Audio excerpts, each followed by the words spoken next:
Friends, ભાવનાની રસોઈમાં તમારું સ્વાગત છે। આજે હું તમારી સાથે કૃષ્ણ ભગવાનને એવું ફેવરેટ એટલે કે બહુ પસંદ એવું માખણ મિશ્રીની રેસીપી તમારી સાથે શેર કરીશ। તો ચાલો રેસીપીની શરૂઆત કરી લઈએ।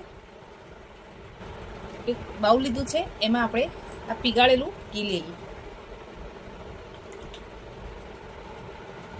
હવે 1 થી 2 બરફના ટુકડા લઈ આપણે માખણ બનાવી લઈશું। જેમ જેમ તમે હાથથી ઘસતા જશો અને બરફના ટુકડા ફેરવતા જશો એમ એમ માખણ બનીને તૈયાર થઈ જશે। આપણું માખણ બનીને તૈયાર થઈ ગયું છે। હવે એમાંથી બરફના ટુકડાને અલગ કરી લઈશું અને આમાં જે પાણીનો ભાગ છે એ પણ અલગ વાસણમાં નિતારી લઈએ। હવે આપણે આમાં મિશ્રી ઉમેરીશું। મિશ્રી એટલે કે સાકર, જે મેં અહીંયા દળીને લીધેલી છે। હવે બધું સરસ મિક્સ કરી લઈએ। હવે આ માખણને આપણે એક નાની માટલીમાં સર્વ કરીએ।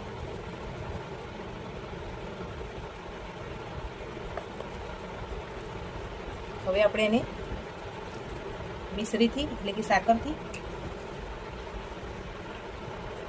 પિસ્તાથી અને કેસરવાળા દૂધથી ગાર્નિશ કરીશું।